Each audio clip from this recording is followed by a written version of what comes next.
Hi, everybody. Welcome to the Stellium Astrology podcast. I'm Stephanie James, your host. I'm the founder of StelliumAstrology.com.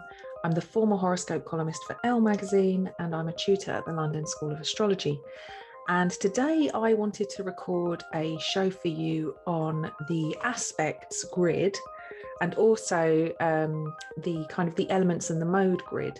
And it had to be an enhanced podcast episode because it's just a bit difficult to kind of try and explain without having the image in front of you. So if you're listening to this on an audio platform like Spotify or iTunes, be aware that I'm recording this for YouTube as well. So I will put a link in the description so you can come and watch this video on YouTube if you so wish. So I decided to look at a celebrity chart to explain this process.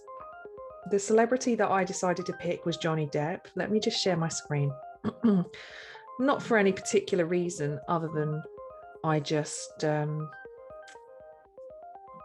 don't know why I picked him. I was listening to the Joe Rogan Experience last night, and I thought, I think he got mentioned. So yeah, I thought he popped up in my mind when I was thinking, who can I look at? Who can I use as an example? Now he has a AA rating, which if you remember me saying way back when I first started this podcast, there are different types of Rodden rating. Lois Rodden is the person who kind of categorized the quality of data that we receive and whether or not it can be trusted. So we can see here it says birth certificate or birth record in hand. We have a AA, and it was collected by Steinbrecher, who I don't know who that is. So Johnny Depp was born on the 9th of June 1963 at 8:44 a.m. in Owensboro, Kentucky. Now he was with the Rodden ratings. The AA is like the top quality stuff that you can trust. It's the good stuff. A is kind of like mother's memory. B, there's, it's not completely trustworthy. C is definitely some issues around perhaps maybe the date or the time has been misquoted in a few different places. So we kind of, maybe have more than one. We're not really sure. There's some discrepancies. Then you've got dirty data, so double D, and dirty data is really untrustworthy birth data. Could be that there's one person going around telling people lots of different dates of birth, that kind of thing. Like Princess Diana, I think she had she told a different birth time to different astrologers. There's a few celebrities with I think is Hillary Clinton one of them. We're not entirely sure. I don't know if it's Hillary Clinton now or if it was, I think it's Hillary. So you have a few different birth times for her that you can't necessarily be sure that they're exactly accurate. And then you've got X, which is just there's no birth data whatsoever. We don't even know how accurate the date we have for them is for their date of birth.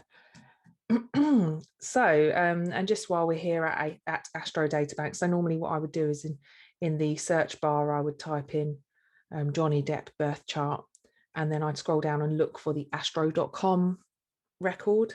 And if there wasn't one, then I could go to a different website and just have a little look, but I wouldn't necessarily take that as, if it's not on astro.com, I don't generally trust the origin of the data. Basically, this is as far as it goes. This is like the kind of Google Scholar of astrologers, where we've got the whether or not the data is trustworthy. So whether you can trust your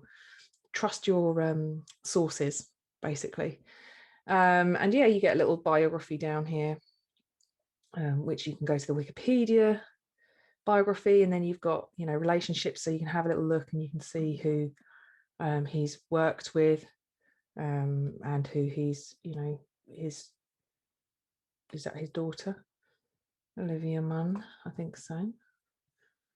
No, can't be. I don't know. And oh look, no, Lily Rose, there she is, and Jack John. So there's his children, parent child. And then you've got what's that say? Spousal equivalent relationship with Kate Moss. I forgot he dated Kate Moss. and Vanessa Paradis. We will definitely have a little look at hers.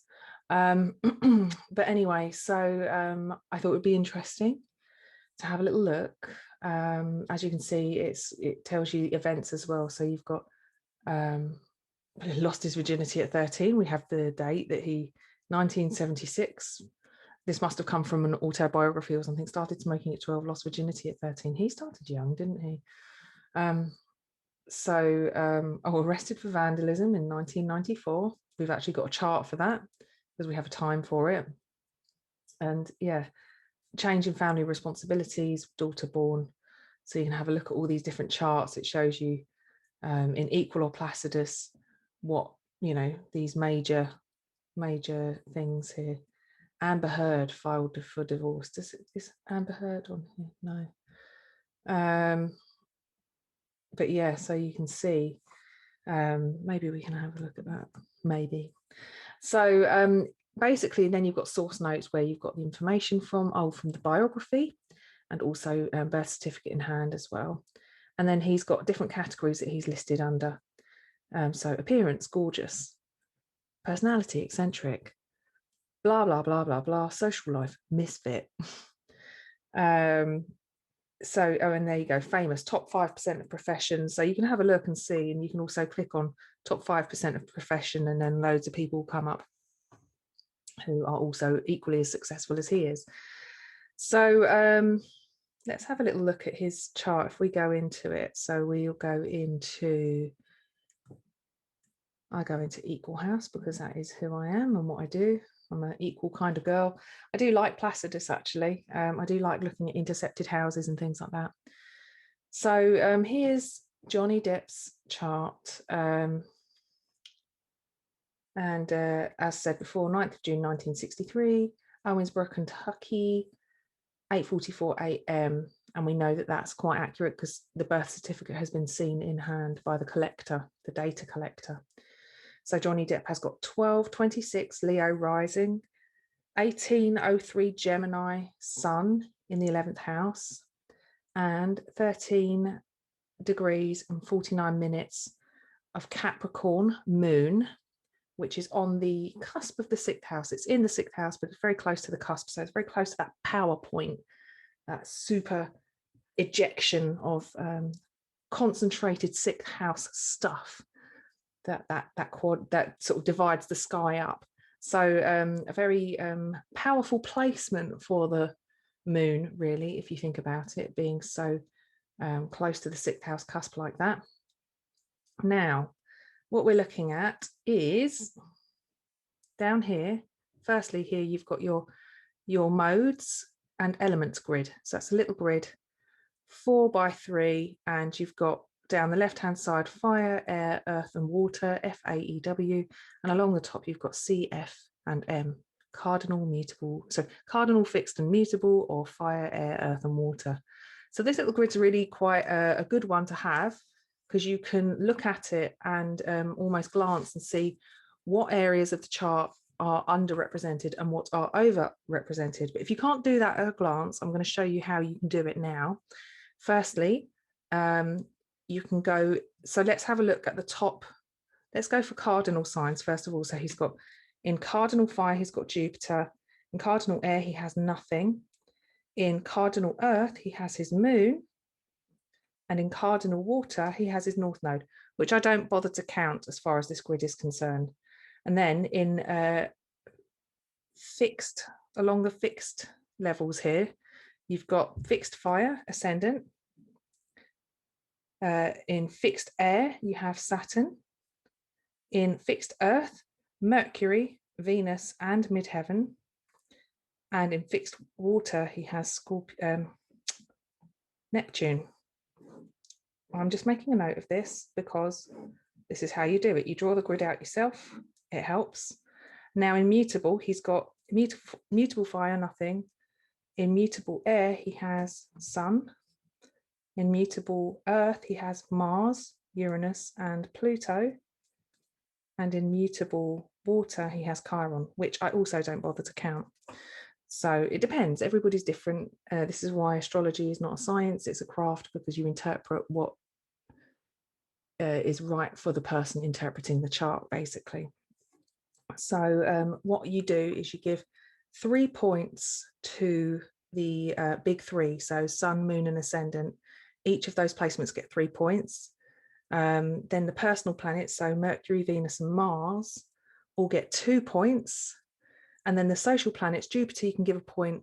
Some people give a point for Saturn. Some people deduct a point for Saturn because of the nature of Saturn. It depends on the strength of Saturn in the chart that you're looking at, really, and you know, whether it feels quite a strong or prominent placement. And then for the transpersonal planets, you generally give about half a point. So let's have a quick look. So he's got in his cardinal column, he has Jupiter, so that's 1, and then the moon, which is 3 points, so that gives us 4. In the fixed column, we have the ascendant, which is 3 points. We have Saturn, which you could say sitting on the 7th house, he kind of projects that a little bit. However, it's the ruler of his moon. So I would say that there's a bit of, it gives it a bit more strength. So I'm going to give a point for Saturn. And then you've got Mercury and Venus and the midheaven in Taurus, in fixed Earth. So that's 4 points for that. You can add a point for the midheaven if you want to. I don't generally tend to. And then you've got Neptune as well. So that's half a point. So you've got 3, 4, 5, 6, 7, 8, and then 8.5 with the Neptune placement as well. Even if you didn't want to have Saturn there, if you wanted to deduct a point for Saturn, that would still be 7.5. So that's still very high. And then you've got in the final column, which is mutable, you have the Sun, which is 3 points, Mars, which is 2 points, Uranus and Pluto, half a point each. So that gives us 6. And then Chiron, which I said I don't count. So that's 6 points. So at the moment, it looks like he's very fixed, which yes, he is. He's got the ascendant. See, he's got his Taurus stuff sitting up there, his personal planets. So that does seem quite a strong fixed flavor. So if we want to go along now and look at the rows, starting with fire, we'll add that up. So we have again fire. We have Jupiter in cardinal fire and his ascendant in fixed fire, which gives us 4 points. Then we have in air, we have his sun in mutable air and Saturn in fixed air. So again, let's give it 4 points because I did give a point for Saturn before. And then we have in the Earth row, we have the moon in cardinal, so that's 3. And then we have Mercury and Venus, so that's 7 points in fixed Earth. And then in mutable Earth, we have Mars and also Uranus and Pluto. So we'd go 3, 4, 5, 6, 7, 8, 9, 10. Is that right? 3, 4, 5, 6, 7, 8, 9, 10. Gosh, that is a lot.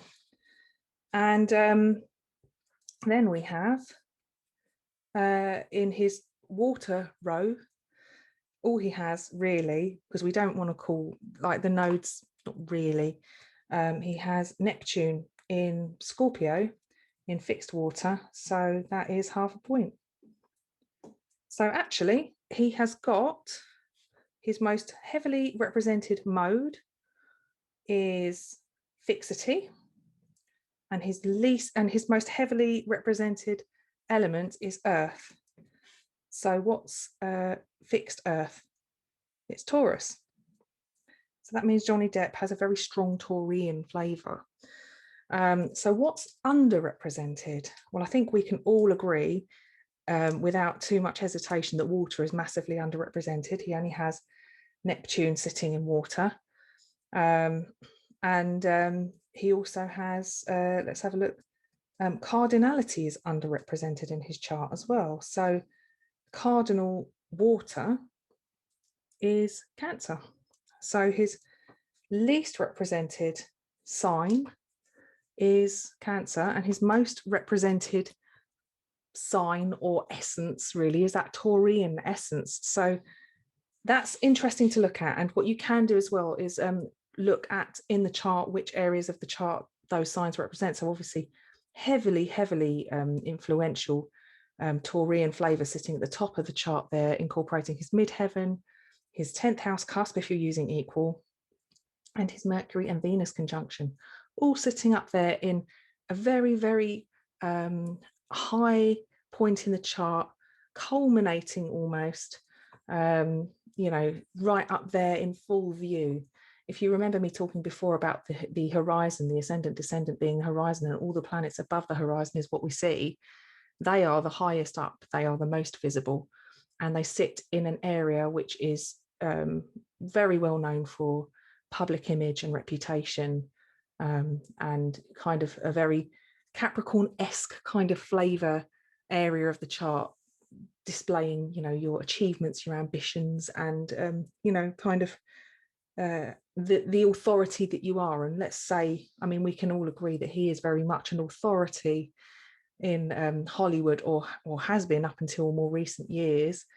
So yeah, so that's interesting, isn't it, to see that, to have a look at that and see how Taurus plays such a key role. And you can see that Earth is a very strong, you know, it's very heavily represented in the chart. All of the little symbols that are green here are all in Earth. So if you were just looking at a glance, you could say, I'm seeing a lot of the greens, so I'm guessing it's heavily represented. And as we've figured it out, as we've written it down, it does appear that he's got about 10 points in Earth, and that was without even including the midheaven. And yes, and if you have a look at for blue, now you can see that he does have the North Node in Cancer, the Chiron placement in Pisces, and then Neptune in Scorpio. But like I said, Chiron's an asteroid. You could include it if you want to, but that still is still hugely underrepresented in the chart. And the nodes just don't, that I just never factor them in when I'm doing the weighting exercise. But it's down to you if you feel like it's something you would want to do. So interestingly, Cancer is also on his 12th house cusp, which is a very intangible, an area of distortion in the chart, somewhere that we aren't very readily in touch with. It's that area where we're opening the door, and whatever's behind the door is kind of like that 12th house, and obscured from view behind the door type of thing. If you were to push the door outwards, there could be somebody hiding behind that door that you can't see, and they're still obscured from view. Even though you're looking out your front door, they're still obscured from view. So it's an interesting area, and the fact that that is an area of his chart that he is very out of touch with is interesting to me. So again, you might want to look at the moon and think about what that means for the moon in that context. You know, it's interesting because obviously the moon being the ruler of the 12th house, and the 12th house being where we reach out to our sort of, it's more than just the collective, it's more than just the social group. It's almost that unboundaried area where anything that we have, any placements there, it kind of leaks and seeps out into the collective consciousness as such. And he's very much part of the collective consciousness with all of the films that he's created or been part of. So it's interesting because he is doing that kind of work. However, I think he's fallen into the kind of the opposing Capricorn side of things, which is very much turning that kind of contact with the collective consciousness into a bit more of a grind, that sixth house grind of churning out films like Pirates of the Caribbean and all the Tim Burton stuff that he ended up doing. It was just, it ended up being, instead of being a kind of variety, it became a very fixed money-making thing for him. And Joe Rogan, I was watching the other night, was talking about how unrelatable, when he started making the Pirates of the Caribbean films, which was obviously the Disney franchises, how it just eventually turned him into like one of the most unrelatable people who, you know, he can't go anywhere without being recognized. He couldn't do anything without being recognized. And, you know, the amount of money he has to spend on his wine habit and other habits for that matter. But let's say for his expensive wine habit, spending about £500,000 a month on wines and indulging in those finer things in life. You know, it's somebody who can afford to do that isn't somebody that you're necessarily going to really understand very easily. So that's interesting. And you know, interesting as well, because even though he's got that strong fixity and that strong earthy quality, he has that very mutable and airy quality to his chart with his sun in Gemini, which you'd imagine he'd like to have the ability to have variety, to have different choices. So it could, you know, having that heavy weighting of, you know, earthy and fixed sort of placements keeps you in one place, doing one thing, churning out the same sort of stuff. Whereas with the sun in Gemini, it kind of desires that freedom of movement and that variety and those choices. And, you know, anything that gets a little bit samey gets quite stale quite quick. So that's quite an interesting chart to look at. Now, if we look over towards from the elements and the modes grid, we would look over at the grid for the aspects, and it's like a kind of Chichen Itza stepped pyramid zigzagging down from the sun all the way down to the Pluto, North Node, Chiron, Ascendant, Midheaven. So you've got this little zigzaggy step thing going on. Now you can see there's lots of different symbols inside this grid. You've got, let's go for the sun. So the sun is at the top, and the one next to it on the next step down is the moon. So that square represents anything that might be related, aspecting between the sun and the moon. So the sun is not in aspect to the moon in this chart. Then down again, the sun is not in aspect to Mercury in this chart. The sun is not in aspect to Venus. It's Venus is in aspect to the moon and Mercury. So Venus is sesquiquadrate the moon and is conjunct to Mercury. Easy to see that in the chart with the conjunction with Mercury and Venus, because Mercury, it says here, conjunction with the little symbol for conjunction, and then it's got a 1 and an S, and it's in red because it's considered to be a major aspect. And though it's a mutual aspect or a neutral one, I should say, it is actually a what do you call it? It's kind of a hard aspect because it's an important one. So the harder and quite important aspects highlighted in red, and then the softer major aspects are highlighted in blue, and then you've got some of the other more, so like the sesquiquadrates and the semi-squares and things like that aren't highlighted. They're in black because they're not as major. And then you've got the quincunxes, which are in green. Makes it easier to spot those because they're also a bit of an uncomfortable and difficult aspect to work with. So let's do the sun anyway. So let's do Mercury and Venus very quickly. So that conjunction, it says it's in conjunction, and then it says 1 and S. Now the 1 means that they're 1 degree apart, 1 degree of orb apart. And if you have a look at the S, it means that the conjunction has already been perfect and is now separating. So if you have a look up and see, you can see that Mercury's at 25 degrees and 17 minutes of Taurus, and Venus is at 26 degrees and 6 minutes of Taurus. So that means that Venus has passed Mercury, and now that aspect is separating. So it's come together and now it's just separating. Let's move down to the sun again. So the sun is sextile. See this little symbol here? And it says here 4S. So that's 4 degrees of orb separating from, and we go across, Jupiter. Let's have a look. So the sun's at 18 degrees and 3 minutes, and Jupiter is at 13 degrees and 59 minutes. So generally a sextile, any wider than 4 degrees doesn't really count. The sun made that contact and is going to be moving out of that sextile pretty soon. So there we go, 13. It's basically 13:59. It's basically 14, isn't it? So you've got 14 degrees, 15, 16, 17, 18. So it's a wide sextile, but it still counts. So you've got your 4 degrees of orb, and separating. sextile. And here we go, below it, we have a trine applying between the Sun and Saturn. If you move across, you go down from the Sun, you see that trine symbol, and then move across to the right, and you've got Saturn sitting there. So that means that the Sun and Saturn are in communication with each other, and they are 5 degrees of orb apart. And actually, this is an applying aspect, which means that the Sun is moving towards Saturn. So let's have a look. Yeah, they're both in air signs. The Sun is at 18 degrees and 3 minutes of Gemini, and Saturn is at 23 degrees and 5 minutes of Gemini.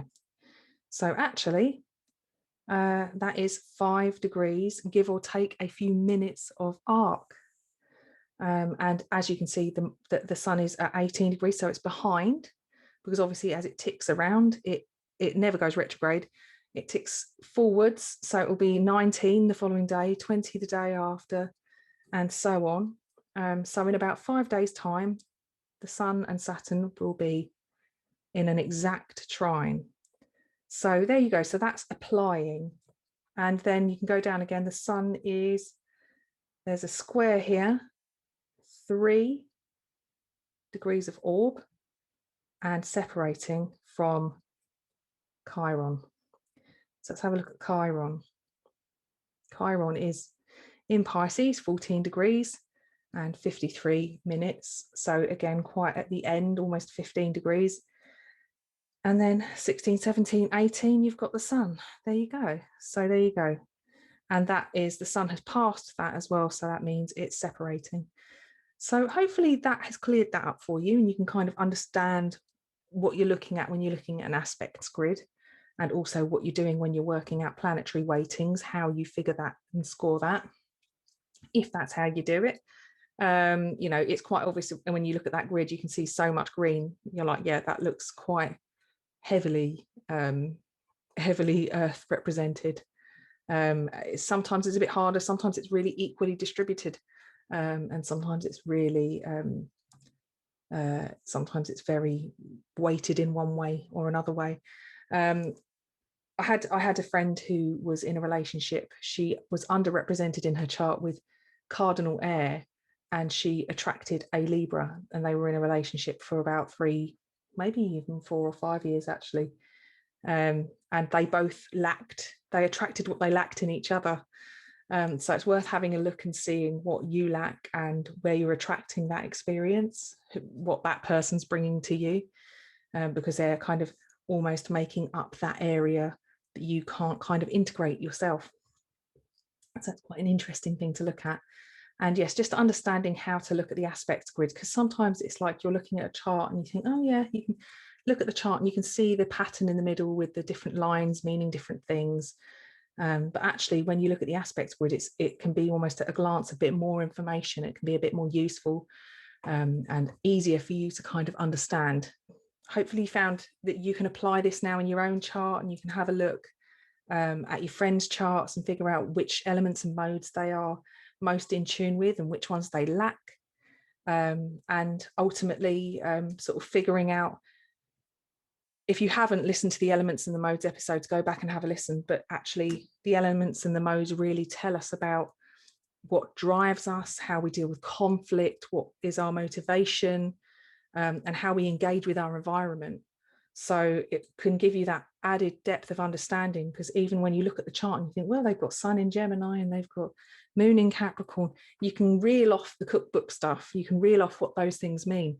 But if you understand that actually they have a heavy fixity like Johnny Depp, and they're very earthy, it gives you this other aspect to, or this other, a deeper understanding, a deeper dimension of how they interact with their environment. And yeah, check out my Patreon page. I make videos for my patrons, and I'm going to have a little aspects pamphlet type thing that you can download for free from the Patreon page. So thanks very much, guys. Take care, and I'll speak to you next time. Bye.